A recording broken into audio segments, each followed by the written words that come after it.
Здравейте! От много време не съм правила никакви видеа, но току-що завърших книжния си дневник за 2004 и супер много ми харесва и много исках да направя видео какъв е, преди да започна да пиша в него и да се изцапа и така нататък, и затова реших да го снимам и съответно да споделя евентуално с който иска да види, и евентуално ще покажа някои от предишните си книжни дневници, които са супер много и супер дебели. Тази година реших, че искам да имам книжен дневник, който да е само книжен дневник, тъй като предните години от може би 2018 насам дневника ми е комбиниран. В него си пиша житейски неща, дежурства, работа, готвене и книгите на едно място, като съответно имам и разни допълнителни книжни дневници и става малко голяма каша, но тази година реших, че искам да имам един книжен дневник, в който да са ми събрани малко по-прибрано всички маратони, които правя, предизвикателствата и книгите. И книгите, които чета. Най-напред да кажа за тефтера, който си избрах. Тъй като може би забелязахте от предните тефтери, аз много лепя в тях, те много стават дебели, затова винаги си избирам тетрадка с спирала.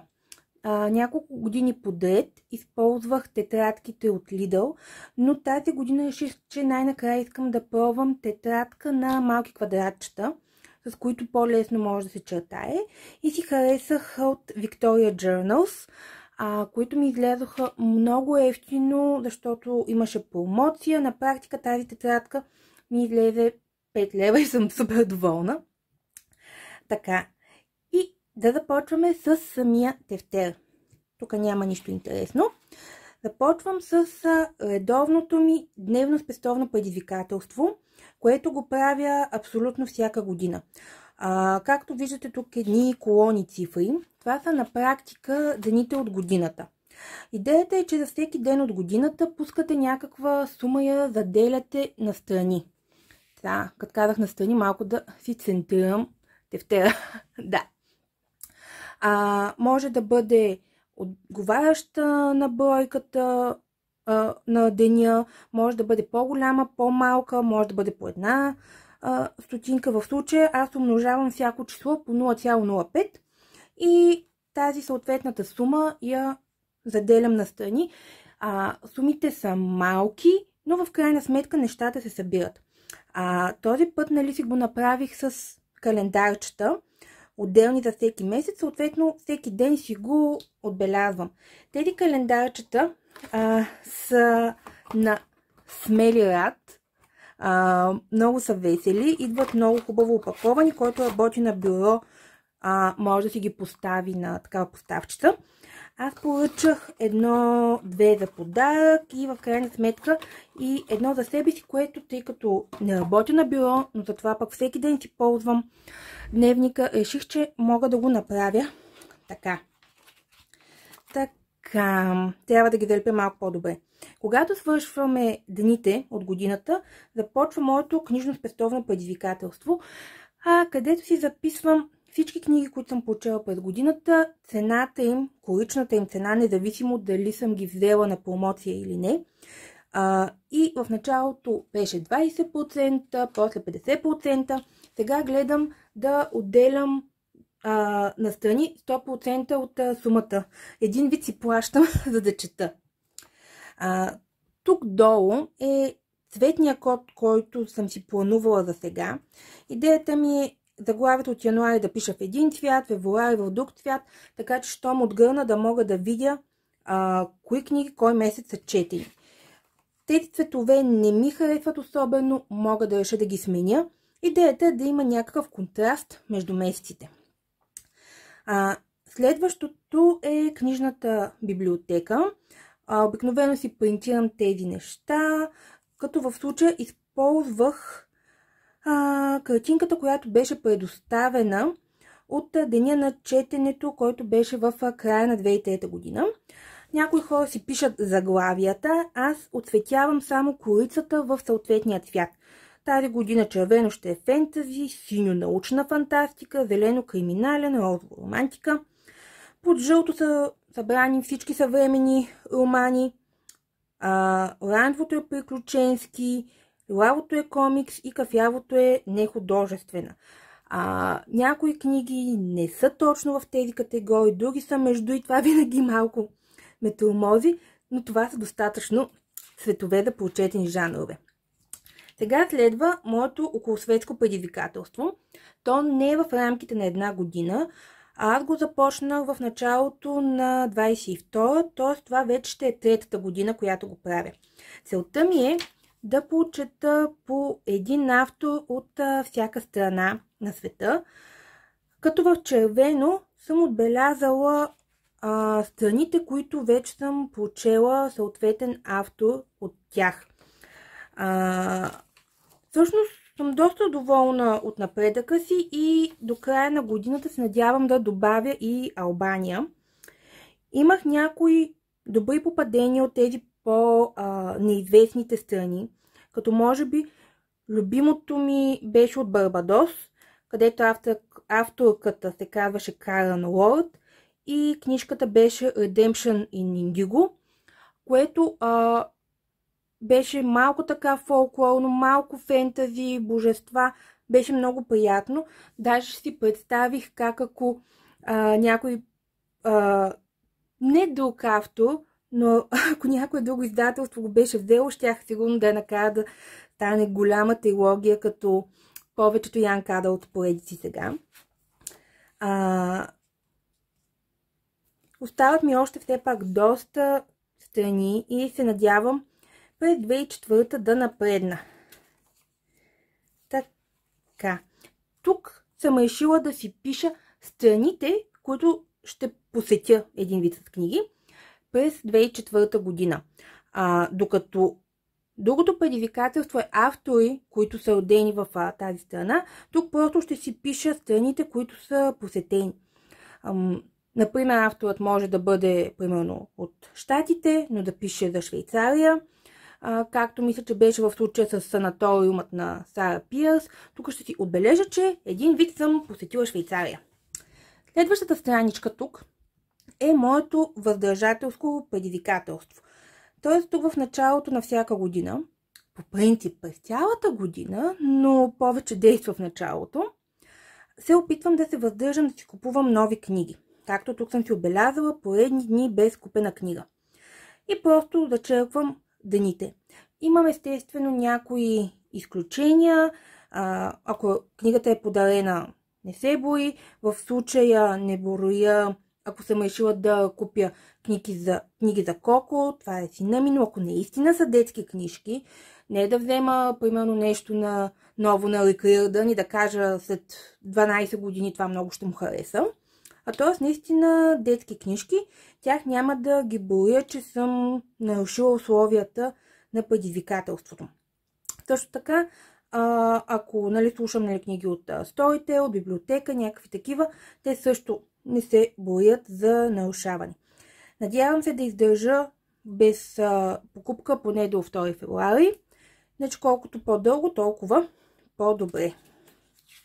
Така, следващата страничка съм я кръстила Нито ден без книги, където просто е доста очевидно. Отбелязва се, това тук са месеците от годината, това тук са дените и отбелязвам дали и под какъв формат съм чела.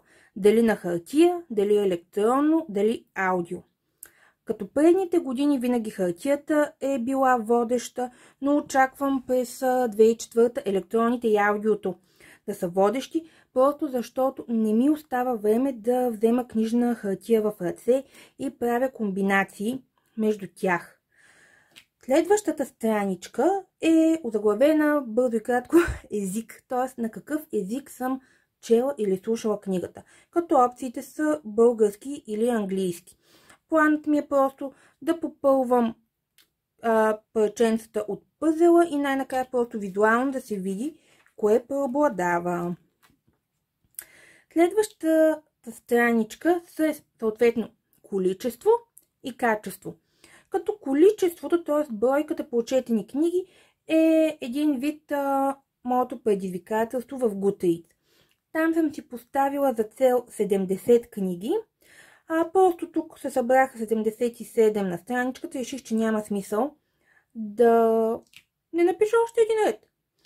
Другата страничка е за качество, т.е. каква оценка съм дала на книгите. Като просто смятам да започнат едни колонки нагоре, съответно тук за 5, 4, 3, 2 и една звезда. От много дълго време не съм давала една, а всъщност и 2 звезди, но май тази година ще я завърша с книга, която ще й дам 2 звезди, ако се смиля над нея. Така че се надявам през 2004 да не ми се налага да давам ниски оценки. Тази страничка тук е нещо ново, което не го бях добавила до сега в книжните си дневници, но съм много въодушевена за него и много искам да започна и да видя какви ще са резултатите, защото ще бъдат изненада и за мен. Тази страница тук е годината на написване на книгите, като съм започнала от 2004 чак до преди Христа. Тази страница тук е годината на изданието, което съм прочела на книгата. Тоест, например, една от книгите, които прочетох последно, е Гордост и предразсъдъци на Джейн Остин, която мисля, че беше в началото на 19 век. Т.е. мисля, че трябва да попадне някъде тук. Обаче изданието беше ново, мисля, че 2002 година. То ще бъде отбелязано тук. Идеята ми е да видя кога написани книги чета повече. Очаквам да е супер разпиляно. И кога издадени книги чета повече. Дали се нахвърлям на новоиздадените книги, които са от последните 2-3 години, или чета разни по-стари издания. Така. Следващата страничка е за формата на книгите и за пола на авторите. Формата на книгите е хартия, електронни и аудио. Това горе-долу се припокрива с Нито ден без книги, но тук смятам, ако в един ден съм чела примерно и електронна, и на хартия, и на аудио, да бъдат отбелязани и трите цветове. А тук просто всяка книга формата и ще бъде отбелязан и ще се въртят.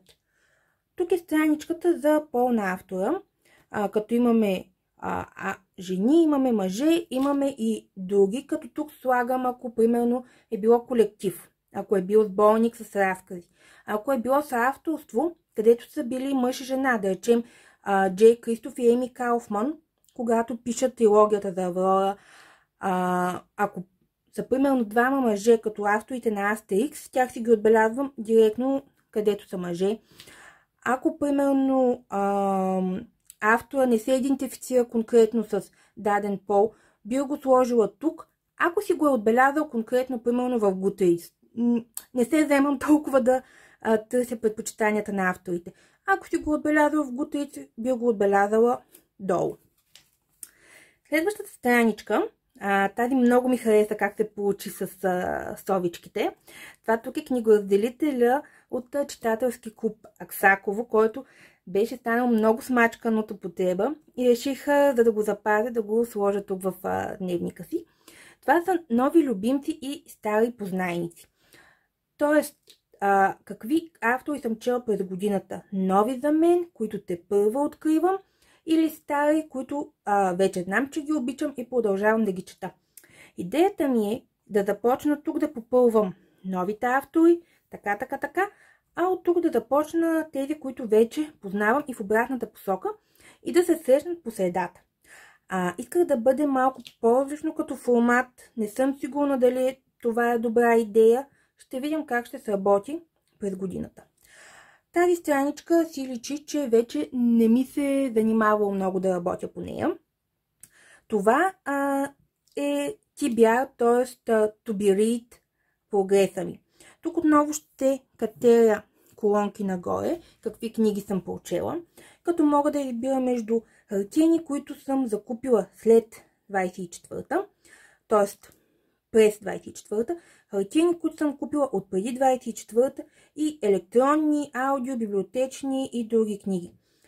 Като целта ми е да прочета най-много книги, които съм закупила през 2004-та, защото имам много такива книги в къщи. Искам да реша кои да останат, кои да преместя някъде, кои да подаря или да продам. Сега, тъй като се забелязах, че вече чета много малко и бавно на хартия, тази година смятам да комбинирам. Тоест, ако книгата я има в електронен или аудио вариант, смятам да се опитам да редувам, да си подпомогна нещата. Примерно, не знам. Примерно на Брандън Сандърсън поредицата имам цялата на хартия.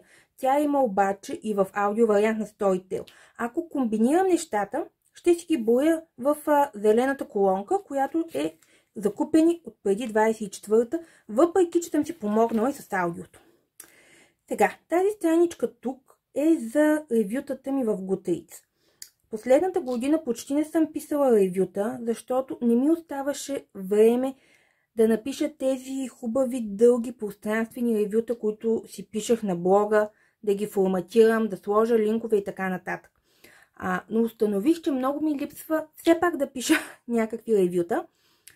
Затова една от целите ми през 2004 е да пиша дори и малки, но някакви ревюта в Goodreads. Може един-два абзаца.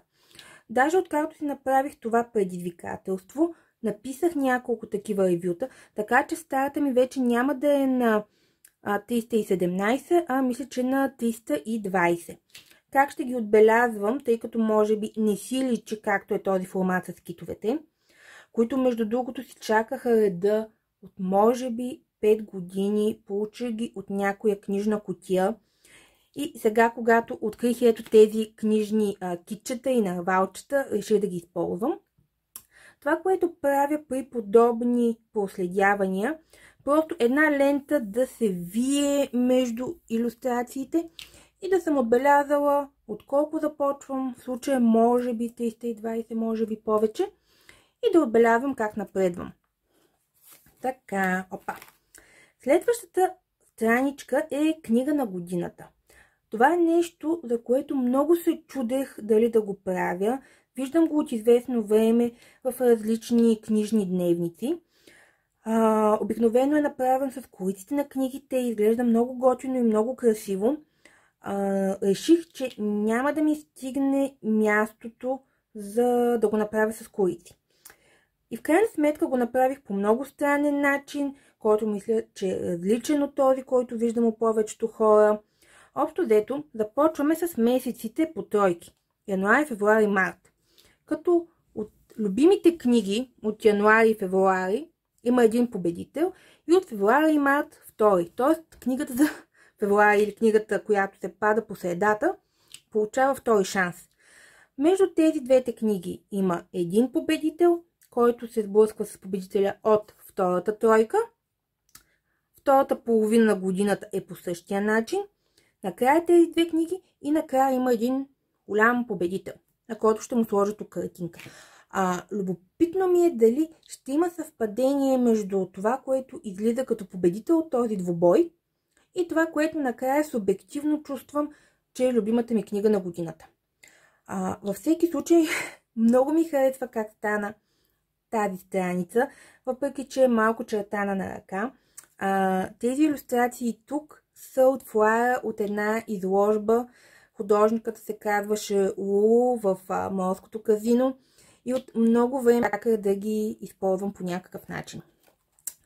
Така, тази страница е малко скучна. Тук смятам да си отбелязвам книги, които искам да продам и дали съм ги продала и къде. Тъй, че това е скучно. Следващата страничка е за предизвикателствата и четатоните, с които съм се заела през 2004 година. Тук са всички предизвикателства, които ще видите след малко, и четатоните, които ще бъдат по месеци. Сега, започваме с предизвикателството за български автори. Целта ми винаги е да прочета поне 12 книги от български автори. Не винаги ми се получава. Тук ще ги отбелязвам. Това предизвикателство се казва Lifetime of Reading. Между другото, в описанието смятам да сложа линкове към всички предизвикателства и четатони, които се хостват някъде другаде. Тук идеята е да се прочитат книги, където главният герой съответства на определена възраст. Да речем детска книга или книга, в която героят е дете, в която героят е тинейджър, в която е на 20-те си години, книга, в която героят пораства. Започва, нали, по-малък и го проследяваме. Книга, в която се комбинират няколко поколения. И тук можеш да ги пишеш и да отцветяваш пръстените на дървото. Това предизвикателство го открих случайно и много ми хареса формата. Форматът е един вид пак дуел, където си избираш отбор. Отбор е Монтгомери, това е авторката на Ан от Зелените покриви, или Дойл, като това естествено е авторът на Шерлок. Аз естествено смятам да съм отбор Артър Конан Дойл. Всеки отбор има различни предизвикателства, като на дадени месеци може да си сменяш отбора, когато предизвикателството е едно и също. И накрая можеш да избереш да завършиш като Ан, като Емили, като Шерлок или като Уотсън. Ще видя как ще протече това предизвикателство за мен. Иначе то е организирано от Шантел Reads All Day на блога и в YouTube. Общо взето вече всички хубави четатони са в YouTube и в Discord и аз съм много тъжна заради това. Сега, това предизвикателство по принцип е било за 2003 година, може би няма да има 2004, не знам защо се принтира толкова малко. Обаче имам много забавни идеи и реших да видя какво ще стане. Тъй като е много дълго, аз няма да изпълня всички точки, не искам да оставям 10 страници. Направих ето така, за да може, ако ми свърши първоначалното място, да имам да си добавям. По същия начин е и това предизвикателство. То е от типа на TBR предизвикателства, т.е. да намалим купчината, да четем книги, които вече притежаваме. Има го в различни формати. Аз си залепих този, който е варианта като бинго. Отново, тъй като са много, съм направила да се отгръща. Сега, това е също много забавно предизвикателство с мини бингота. Казва се Uncorked Bingo. Не съм сигурна как да го преведа. Обаче един голям плюс е, че то го има и във Facebook. Общо взето, всяко 3 месече има едно мъничко бинго, което може да попълниш. И това, което ми хареса е, че има много страни, които евентуално биха ми помогнали да си попълня другото предизвикателство за авторите. Сега, това предизвикателство буквално го взех заради арта. Много харесвам муха, много ми харесваха как са направени илюстрациите. То се казва The Silence Reading Challenge. Хоства се на YouTube и в Storygraph, в Curatorially Yours, като е много така релаксирано, спокойно предизвикателство. Така. Това предизвикателство може би ще ми е малко по-сложно. Отначало смятах, че и то е свързано с посещение на различни страни, но то е по-скоро за пътуване. Все пак реших да го пробвам, но тук специално няма да се напъва много. Това ми е моето предизвикателство за книги от Storytel, като тук боя и аудио, и електронните книги. Целта ми е винаги да съм прочела и слушала поне 12 книги и на сума, която е по-голяма от тази на абонамента. Което с цената на книгите днес е доста лесно. Тук съм запазила една страничка за предизвикателството на читателски клуб Орбита, което още чакам с нетърпение да видя какво ще бъде. И това като цяло бяха предизвикателствата за годината. С едно малко изключение, ще го видите после, защото не знам. Това са поредиците, които смятам да са ми на фокус.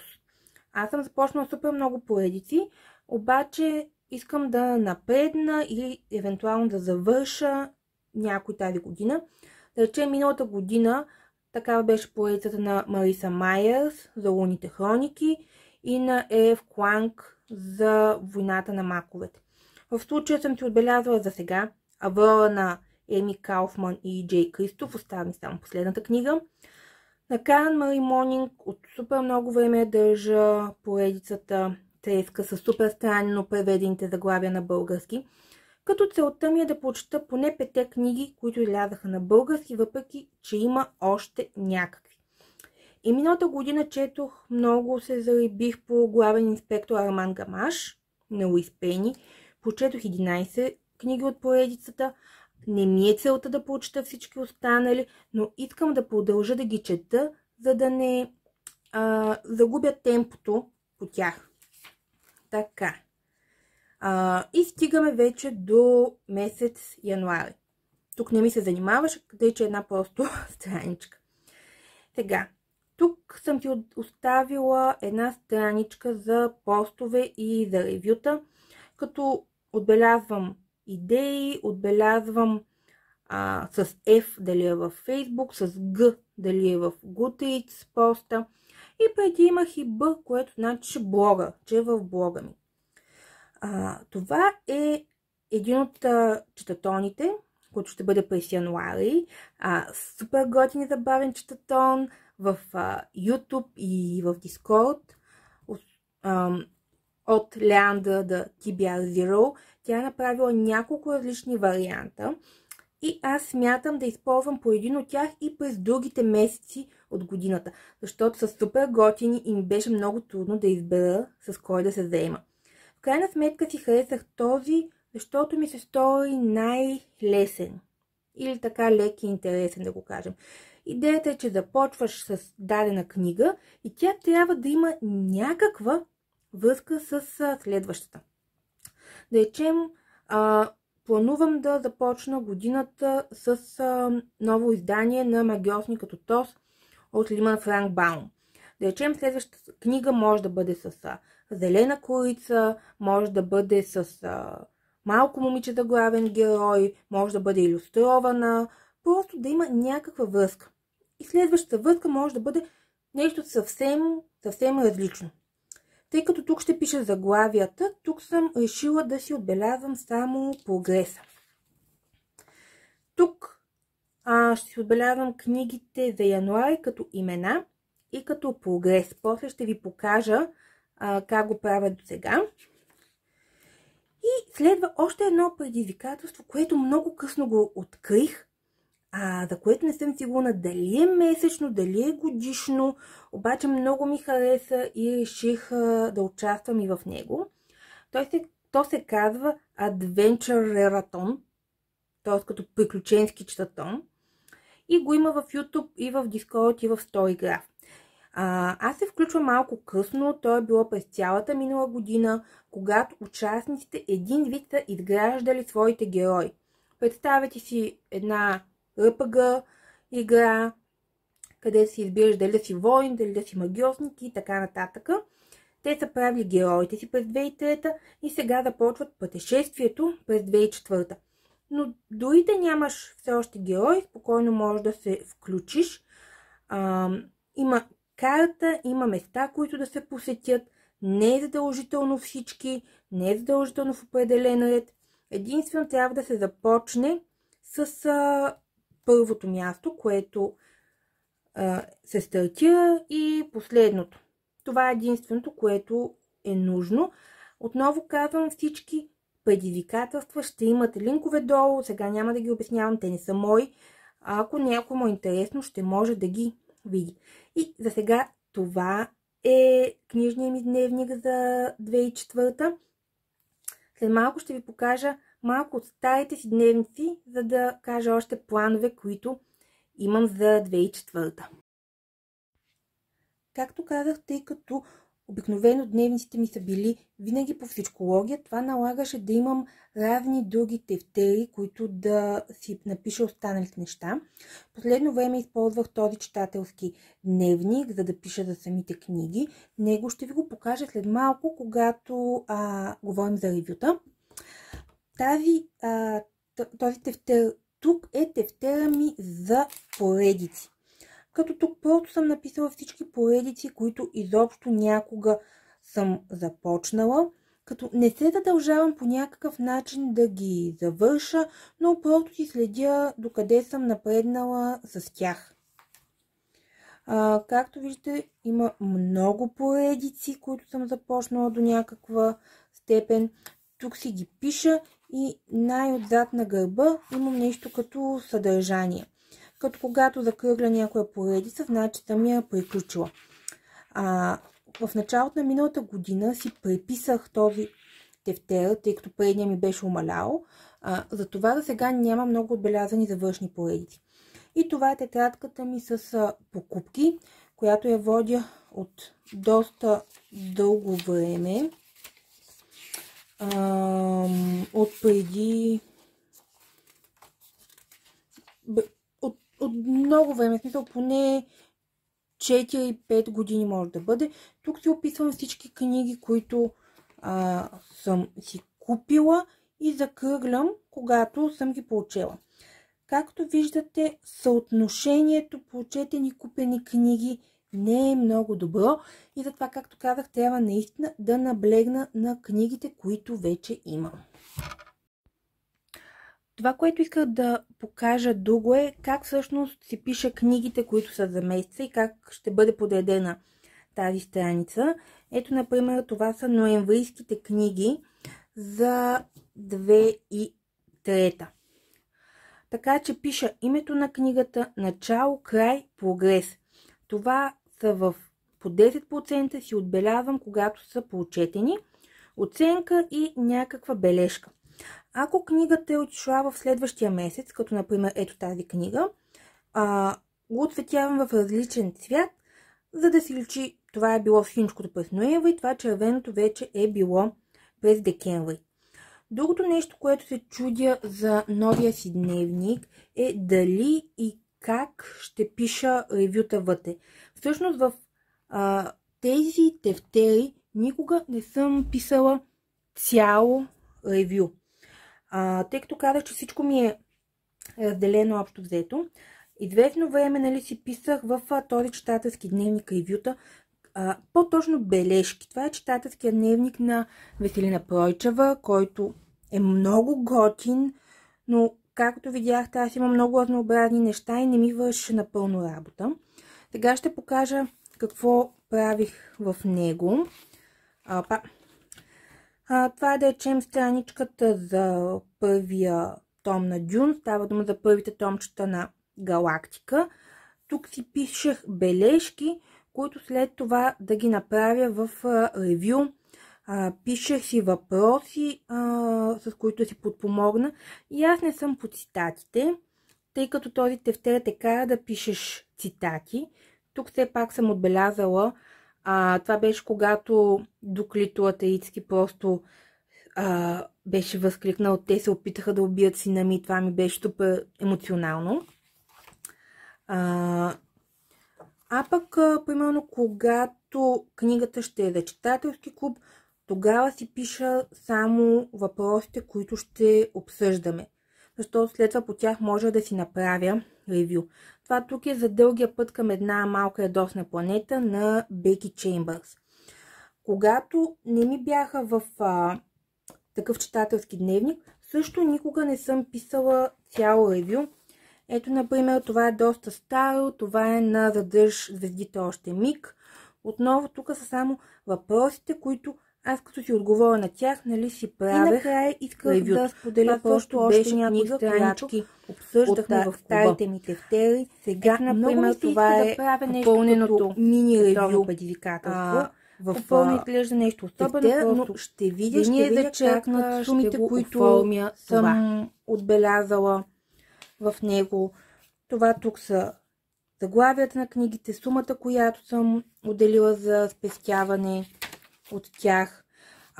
Това тук са ми автори отново, пол, мъже, жени и сборници и други.